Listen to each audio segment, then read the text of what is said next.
Hello, what is baby surrogacy and what does it mean to the families involved? Here to talk about both of those subjects is Leonie and Simone Cureton, who is an equal justice lawyer.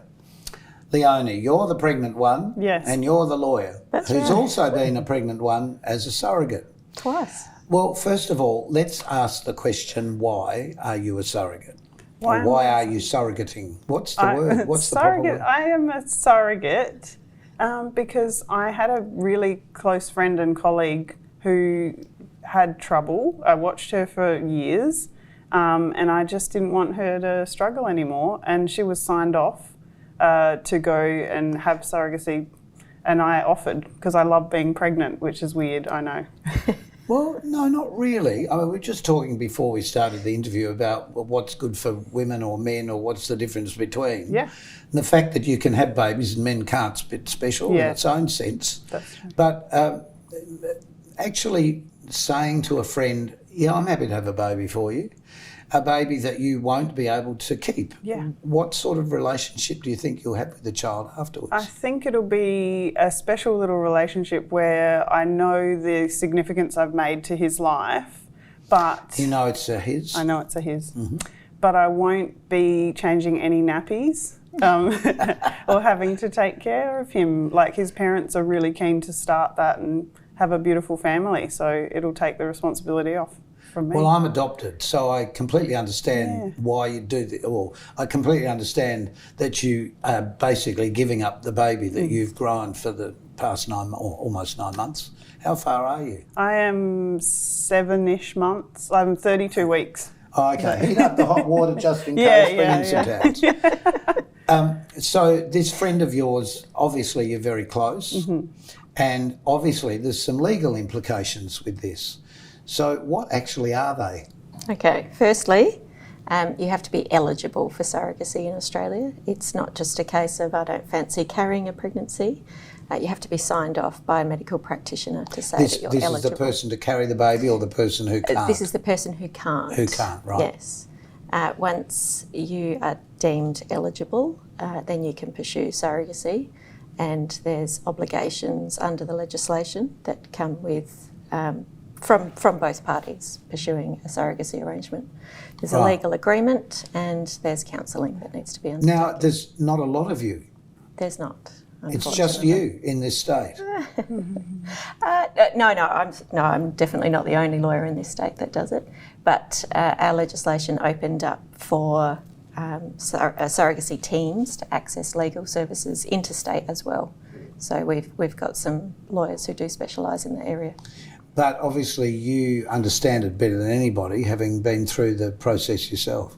I think I have got unique insight, yes. Yes, that is a unique. So how many children do you have already? I have one 8-year-old. Yep. Yeah. And do you have children? I do. I've got one 18-year-old. Okay. So I often wonder, and I'm being very honest here, I often wonder, my birth mother obviously had to give me up in that particular time where young girls couldn't hold on to their babies if they weren't married. In a situation like this, the desire to be able to give away your child, are you anticipating, or did you have feelings afterwards that you were losing something that belonged to you? No, I didn't. Some surrogates do, certainly. I didn't. I felt utter elation and pure love for the family that I'd helped create. So really, it's a state of mind that you need to go into at the beginning. How did you go into that? I think just understanding the process, knowing that the important thing is that that couple end up having their baby and their family, and you've got a long time to process, and you do start to feel the kicks and feel connection, but you still understand that at the end of the day, the best part is going to be handing over and seeing them happy and smiling. Well, have you seen the child that you gave away? Yes, I see. I carried 2 children for 2 different families, and I see them regularly. One of them probably monthly and the other one close to weekly. And what do they call you? The first one, the eldest, calls me Auntie Moan. Right. And the little one calls me Mernie. Right. Well, that's nice to have private names. Yeah, yeah. So let's go back now to the beginning. So at the beginning, you and your friend must have talked about her situation. Yeah. When did you say, I think I can help you? When she mentioned surrogacy was going to be an option, which obviously the fertility clinic had said to her eventually it would become an option to be signed off for, I said, oh, I'd love to do that. I really liked being pregnant. 8 years ago, I had a great time with that and I kind of missed it. Please explain great time, because men don't completely understand that. I have good, happy hormones. When I'm pregnant, I don't have migraines. I have I just feel clear and better and, enjoy the process. I know that it goes the opposite way for a lot of women, but I seem to like it. So. Will you do it again? That's a hard question to answer, depending on how the birth goes, right, and all that sort of thing, and recovery. Yeah, right. I wouldn't say no. I'm not saying no. I'm not saying that I'd commit yet. No, talking to mums after having children, they all say the same thing. All the pain, all the anguish, all the birthing process. Yeah. As soon as it's over, it's gone. Yeah. Yeah. Was it the same for you? It certainly was. Yes, and it's not until that first contraction in the next labour that you think, oh, that's right, this really hurts. Oh, I remember this. I forget so easily. Yeah, it's fascinating to me as a male, thinking what you really have to go through, the care that you have to take for yourself. You were talking before about drinking more milk because you need calcium, all of those little things. Yeah. And one of the girls that works for me is having a baby by herself. Yep. She never found Mr. Right, and so she decided, I desperately need to be a mum. Yeah. Is this a feeling in most women, do you think? The need to be a mum? I think a lot of them, but not all of them, obviously. Especially if they've had a rough pregnancy, they don't always go back for more. But yeah, I think generally it is. But you're both professional women. Were you able to work through having the children? I did, yeah. Right up until the last minute? With the first surrogate child I carried, I was iron deficient and that impacted how I felt. So I did finish work about 5 weeks before I had her. But the next one I worked until, pretty much when I was in hospital. Well, I suppose your body knows really how to cope with that. And if you're really happy with having the baby, I suppose that's a whole different thing. Yeah, that's right. Look, we're going to come back in a moment because we'll be talking about how this all happened and the other plans that had to be put in place. So we'll see you in a tick.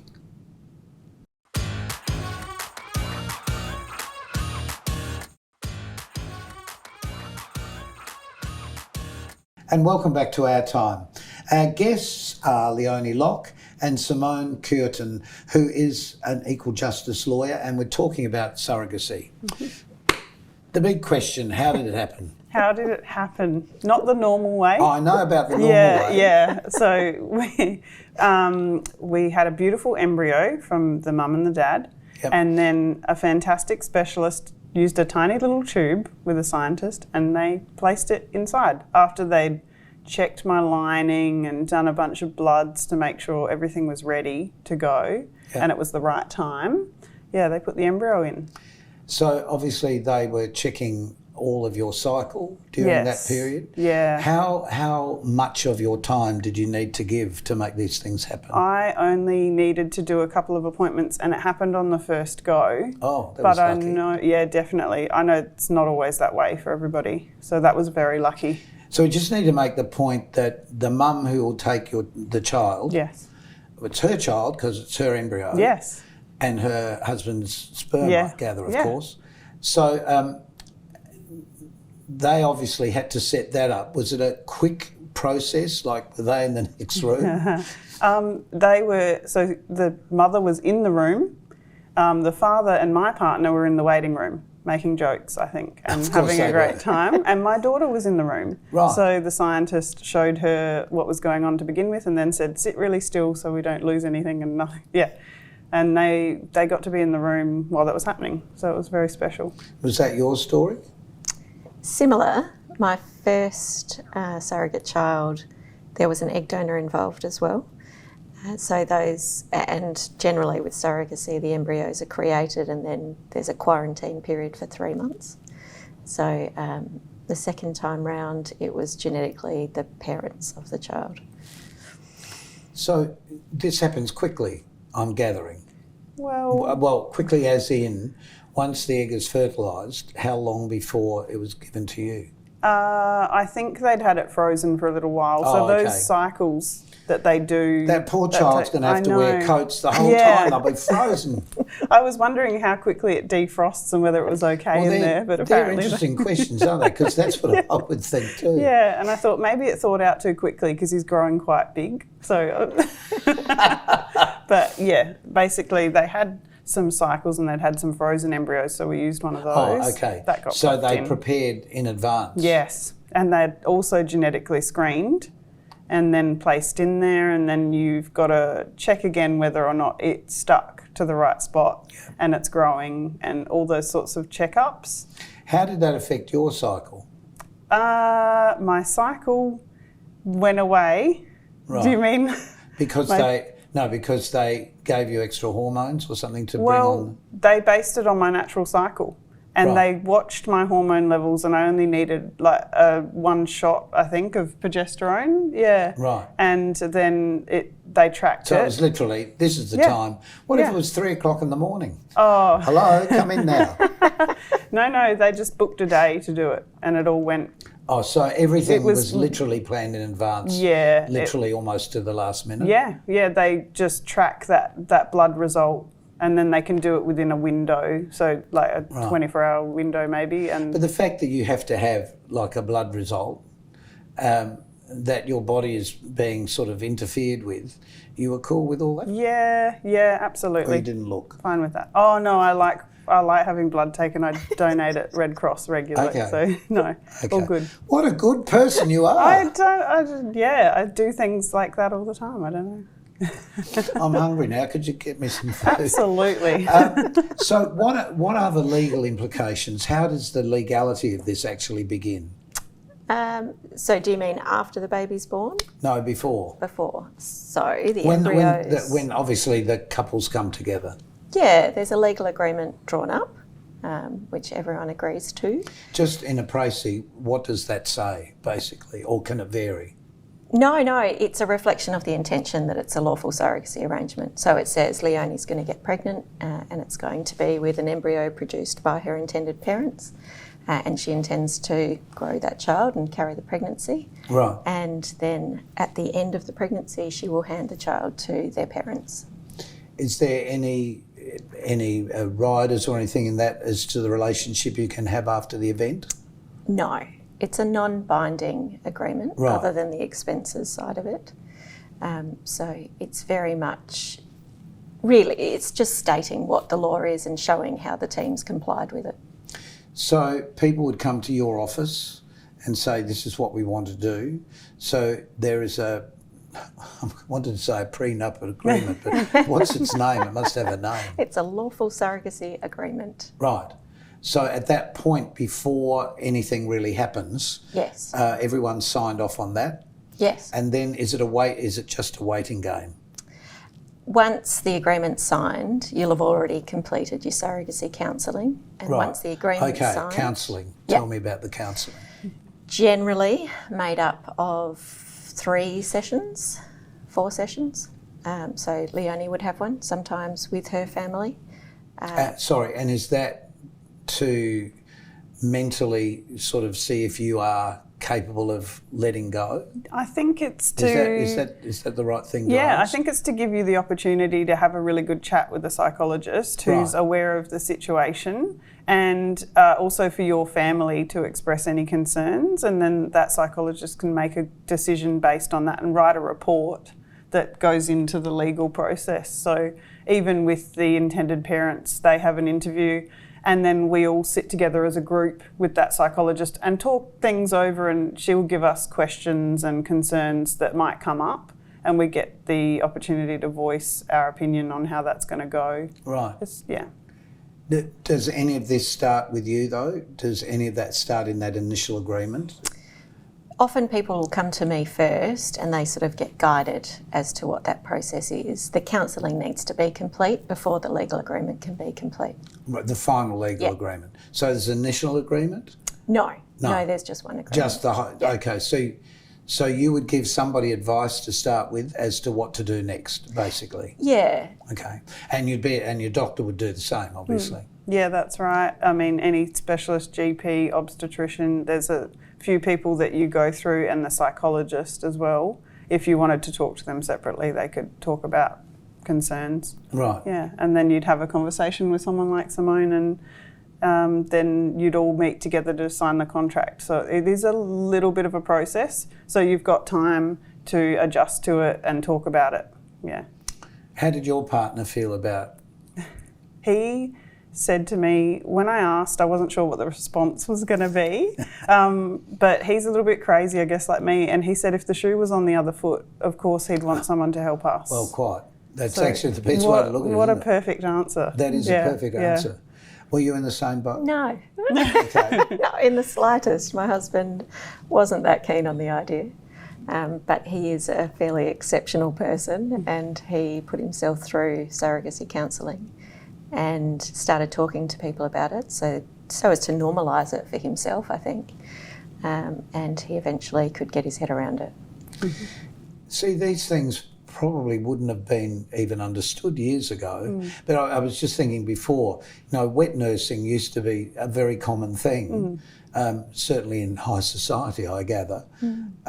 So really this has been going on in different ways for a very long time. And certainly a lot of plays have been written about, children being stolen at birth and taken to somewhere else. And again, like I said, being adopted, you have a different approach, I guess, to, I always say it doesn't matter how you got here, it just matters that you got here, really. How do you feel now, having said that, do you feel that same sort of thing? Absolutely. I think the most important thing is that you are loved when you come into the world, and if there's more people to love you, isn't that amazing? So not only will they get that from me, but especially from the parents and my daughter and my partner. Well, how have you explained it to your daughter, as in that she'll have a brother, or? It will be a cousin, I think, and I think I'll be the auntie, so she'll be a cousin. We're just going to go with whatever makes everybody comfortable, and she'll get to at least have some version of a sibling, not quite, but regular visits, and she's seen the tummy grow, and then she'll get to see the baby. And see, it gets back to that takes a village to raise a child sort of thing, and the more people in your life that can give you life experience or advice, really the better. Did you experience that same thing, or have you experienced the same thing of the closeness? Yeah, absolutely. Or no, more like a family contact. Family. Yeah, it's a chosen family. Well, we're all a family at the end of the day. Yeah. So somebody watching this who maybe can't carry a child, how would you explain your feelings, your real emotional feelings about carrying somebody else's child? My real emotional We've probably feelings. said it already in a way, but this is your chance to do the commercial. Oh my goodness, how do I make this pitch? My real emotional feelings about carrying somebody else's child is, if you are comfortable doing that and it's something you're wanting to do, because it's a little bit of a sacrifice, and if you don't enjoy pregnancy, then don't do it. Well, it's 9 months of your life. Yeah, otherwise, if you're keen, there's places to get in contact with Surrogacy SA and Surrogacy Australia, and there's seminars you can watch and learn more about the whole process. And lots of people you can talk to about putting yourself on that registry to get it. Because it's become something now that's totally acceptable, I guess. It's more and more acceptable, and also more and more need for it. There seems to be a lot more fertility issues, I guess, coming up. Is that what you're seeing legally? I think it's becoming more known that this is an option understood. for people. Yeah. My eldest the eldest child I carried is 5, and at that time, the number one question I received from people was, is that legal in Australia? Now it seems that more and more people are understanding. That's interesting. Is that legal in Australia? Yeah. I know a few gay couples who've had children overseas and paid a fortune for that to happen. I gather that's legal in itself too, even though it's out of this country. Yes. It's a purchase of a Look, baby. the truth is I don't give advice about commercial arrangements. Commercial surrogacy in Australia is illegal. It's illegal in Australia. It's illegal in Australia, but it's possible to pursue surrogacy internationally. Thing is, there's so many children out there that need families, and the adoption in this country seems to be behind the 8 ball, really. Is that a fair comment? I don't know a lot about adoption other than there is not many adoptions in this country. Yeah. Foster care and reunification with parents is a priority. Yes, but there's the reality. If, in my case, if my parent couldn't look after me, couldn't care for me, and there is a family who desperately wants to, now we can go down the path that you've gone down and they've gone down with you. But there's still an awful lot of kids wanting the love of mum and dad. Yeah, absolutely. Or dad and dad, or mum and mum, which is very acceptable now. Yeah. All right, talking of acceptable, give us a break for a minute and we'll be back.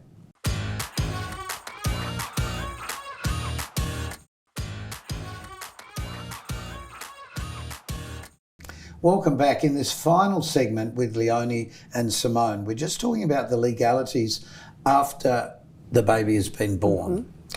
It's all you. It's all me. So once baby's born, Leonie will be recognised as the legal birth parent, and she will register the baby's birth with birth, deaths and marriages. And who names the baby? Not me. I'm not interested in that. No. So the intended parents choose the name, and it makes no difference that Leonie registers with a different surname. All of those things. Once that's done, the intended parents can make an application to the Youth Court of South Australia for a parentage order. So that is the court recognising that this was a lawful surrogacy arrangement, all of the legislation's been complied with, and the court, hopefully, then make an order to transfer parentage to them.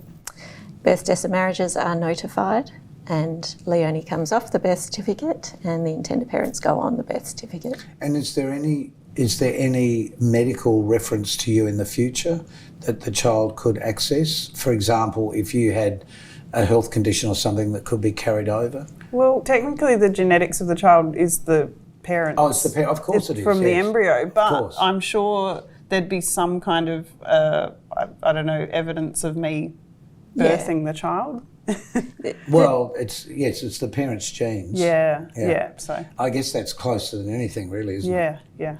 There is a notification on the birth certificate that it's been amended, and the child will be notified of that when they're 18. Right. And that they'll be able to access that original birth certificate. That's a lot of paperwork in the background, isn't it? It is, yeah. Really? Yeah, and a lot after birth that the parents have to undo in a way because it automatically goes to me for things like Medicare, Centrelink. Right. And then it has to be undone with the court documents. Right, so that means there's still a lot of, it's not a streamlined process by any means. Sometimes. As a legal person. Depends who you deal with on the day. Well, that's the truth too. It is the truth, whether they're doing their job well. I think it's just there's not many births in Australia. There's possibly 110 births a year through surrogacy. Oh, is that all? That's around Australia. There's about 12 in South Australia. Right. Between sort of 8 and 12. So both of you would obviously encourage this if you know somebody who obviously is having trouble or can't carry a child. Yeah, absolutely. Or if you're somebody who loves to carry a child as well, because there's always people looking for that surrogate and also intended parents. Yeah, so there's actually people out there that really want to be a surrogate and will just register themselves and then go to one of the meet and greets or the picnics and meet the parents that can't carry the baby themselves, and they get that opportunity to meet each other and match up. Well, you've been a blood donor and now you're a baby donor. Yeah. Were you a blood donor too? I am a blood donor, actually. See, what fantastic people we can get on this program. I can't begin to tell you. Thank you so much. It's been great talking to you both. Thank you. And hopefully that's going to help somebody who is in the position that the family that you're caring for is. So thanks for joining us on OurTime this time. Thanks again, girls, and keep yourself nice till next time we meet next week. Bye.